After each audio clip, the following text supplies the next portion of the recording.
నందమూరి బాలకృష్ణ అఖండ 2 cinema మీద భారీ అంచనాలు అయితే ఉన్నాయి. అంచనాలకు తగ్గట్టుగానే సినిమా 12 తారీఖు రిలీజ్ అయిపోతుంది కూడా ఒకరోజు ముందుగానే ప్రీమియర్స్ షో పడ్డాయి.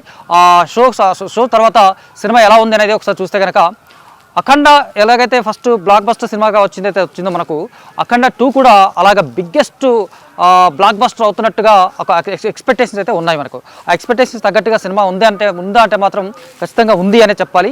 ఏమాత్రం అంచనాలకు తగ్గకుండా ఎట్టి పరిస్థితుల్లోనూ ఎవరిని డిసప్పాయింట్ చేయకుండా ఉండేలాగా సినిమా కంటెంట్ కనిపిస్తుంది మనకు. అంటే ప్రధానంగా కనిపిస్తే సనాతన హైందవ ధర్మాన్ని హైలైట్ చేస్తూ ఆ ధర్మం యొక్క గొప్పతనాన్ని తెలియజేస్తూ ఆ ధర్మం యొక్క ఇప్పుడున్నటువంటి అవసరాలకు ఎలా ఉంది, అలాగే ఈ ధర్మం పాటించాల్సినటువంటి అవసరం ఏంటి, ఈ ధర్మం గురించి ఎంత గొప్పగా ఉండబోతోంది, అలాగే తరతరాలుగా ఈ ధర్మం గురించి ఎంత గొప్పగా చెప్పబడింది అనే అంశాల మీద ప్రధానంగా సినిమా కనిపిస్తుంది మనకి. అదే కథాపరంగా చూస్తే కనుక సింపుల్గా గంగా నదిలో కుంభమేళా జరుగుతున్నటువంటి సమయంలో కొంతమంది పొలిటీషియన్స్ యాంటీ పొలిటీషియన్స్ వచ్చేసి వాళ్ళు కొంతమంది గంగా నదిలో ఒక ద్రవం కలవడం, దాని తర్వాత రకరకాల ప్రాబ్లమ్స్ రావడం, ఆ ప్రాబ్లమ్స్కి పరిష్కారం ఎలా చూపించాలనే దానికి అనేలాగా కంటెంట్ లాగా కనిపిస్తుంది. అంటే మనకు బాలకృష్ణ డ్యూయల్ రోల్లో ఉన్నప్పటికీ కూడా ఒక పాత్రలో ఎమ్మెల్యేగా కనిపిస్తూ ఉన్నాడు, చాలా చిన్న పాత్రలో కనిపిస్తుంది. అలాగే ఇంకొక పాత్రలో అఘోరాగా కనిపిస్తుంది.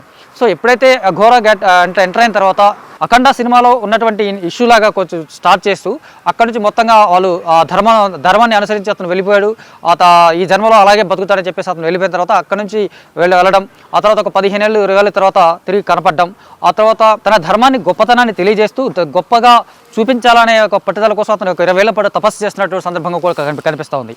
17 ఏళ్ల తర్వాత వ్యాక్సిన్ని కనిపెట్టడం అనేది ఒక కాన్సెప్ట్ లాగా ప్రధానంగా కనిపిస్తుంది. అయితే వ్యాక్సిన్ కనిపెట్టే క్రమంలో వచ్చేటువంటి కథనం సినిమా హైలైట్గా కనిపిస్తుంది. అంటే బాలకృష్ణ నట విశ్వరూపం చాలా శివతాండవం అని చెప్తున్నాడు, ఒక రకంగా శివతాండవం చేస్తున్నట్టుగా కనిపిస్తున్నాడు. అలాగే ఒక ఉగ్ర రూపం చూపిస్తున్నటువంటి కనిపిస్తుంది. అలాగే సెంటిమెంట్ కనిపిస్తుంది, సెంటిమెంట్తో పరంగా అతను అదుకున్నట్టు. అలాగే పరమశివుడు కూడా కనిపించే సందర్భం కూడా కనిపించడం, అలాగే ఆంజనేయుడు కనిపించడం, ఇలాగ రకరకాలుగా రకరకాలుగా కనిపించడం అనేది చాలా గొప్పగా చూపించేటువంటి ఒక స్క్రీన్ ప్లే లాగా కనిపిస్తుంది. అంటే మనకు ప్రధానంగా హైందవ ధర్మాన్ని హైలైట్ చేస్తూనే, హైందవ ధర్మాన్ని గొప్పతనాన్ని తెలియజేస్తూనే సనాతన ధర్మాన్ని కాపాడుకోవాల్సినటువంటి అవసరం ఎలా ఉందనే విధానాన్ని కూడా తెలియజేస్తూ కథనం కనిపిస్తుంది మనకు.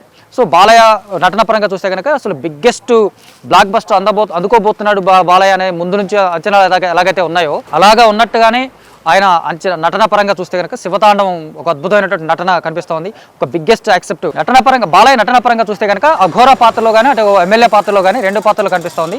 అలాగే ఎమ్మెల్యేగా కనిపించేటువంటి పాత్ర చాలా చిన్నగా కనిపిస్తోంది మనకు. అలాగే అఘోరగా మాత్రం చాలా బిగ్గెస్ట్ ఆయన కాన్వాస్ ఒక అద్భుతమైనటువంటి నటన చూపించాడు, చాలా బిగ్గెస్ట్ ఇలాంటి ఒక ఛాలెంజింగ్ రోల్ నిజానికి బాలయ్య ఒక ఫస్ట్ సినిమాలో అయితే అఖండలో కనిపించినప్పటికీ కూడా ఈ అఘోరాలో ఈ అఖండ 2లో అఘోర పాత్రలో మాత్రం చాలా అద్భుతంగా కనిపిస్తున్నాడు. అలాగే సంయుక్తమైన పాత్ర కూడా చాలా సర్ప్రైజింగ్ క్యారెక్టర్, అది చాలా బాగుంది. చిన్న పాత్ర అయినప్పటికీ కూడా చాలా బాగుంటుంది. అలాగే మిగతా క్యారెక్టర్ అన్ని కూడా అద్భుతంగా కనిపిస్తూ ఉన్నాయి. సో ప్రధానంగా బాలకృష్ణ హైలైట్ మాత్రమే కనిపించేలాగా సినిమా కనిపిస్తూ ఉంది. ఆ క్రమంలో వచ్చేటువంటి సన్నివేశాలు కానీ ఆ క్రమంలో వచ్చేటువంటి అవన్నీ కూడా ఒక అద్భుతంగా కనిపిస్తుంది మనకు. అంటే విలన్గా కూడా అటు ప్రధానమంత్రి మోడీ కనపచ్చు, లేకపోతే ఇంకా ప్రతిపక్షాలు విపక్షాలు ఇవన్నీ కలిపి కనపడుతున్నట్టుగా కొన్ని సందర్భాలు కనిపించినప్పటికీ కూడా సినిమా కంటెంట్ పరంగా చూస్తే మాత్రం కంప్లీట్గా ఈ బాలయ్య సినిమాలాగా కనిపిస్తుంది. టెక్నికల్గా చూసుకుంటే తమన్ బిగ్గెస్ట్ ప్లస్ సైడ్ ఈ సినిమాకి సంబంధించి. మరొకసారి తమన్ అంటే ఏదైతే ఒక బ్యాక్గ్రౌండ్ స్కోర్ ఎలాగైతే ఎక్స్పెక్ట్ చేస్తున్నాడో అలాగా ఇలాంటి సినిమాకి తమన్ ఎలాంటి బ్యాక్గ్రౌండ్ స్కోర్ ఇవ్వాలి అనేదానికి ఎగ్జాంపుల్ చూపించేలాగా మరొకసారి చూపించాడు. ఒక బెస్ట్ బ్యాక్గ్రౌండ్ స్కోర్ తోటి ఆయన అదరగొట్టేశాడు. సినిమాటోగ్రఫీ సూపర్గా ఉంది. అలాగే డైలాగ్స్ చాలా బాగున్నాయి. డైలాగ్స్ పరంగా సనాతన ధర్మాన్ని కానీ లేకపోతే హైందవ ధర్మాన్ని కానీ తెలియజేస్తూ ఉండేలాగా డైలాగ్స్ కూడా చాలా బాగున్నాయి. ఇలా ప్రొడక్షన్ వాల్యూస్ బాగున్నాయి. గ్రాఫిక్స్ కానీ విజువల్ ఎఫెక్ట్స్ కానీ ఇవన్నీ కూడా పర్ఫెక్ట్గా బ్లెండ్ చేసినటువంటి సందర్భం కనిపిస్తుంది. అంటే డైరెక్షన్ పరంగా చూస్తే బోయపాటి సీను ఒక అద్భుతమైనటువంటి డైరెక్షన్ మరొకసారి తనదైన స్టైల్లో ప్రూవ్ చేస్తూ తనదైనటువంటి ఒక కంటెంట్ పరంగా చూపిస్తూ ఉన్నటువంటి సందర్భంగా కనిపిస్తూ ఉన్నాడు.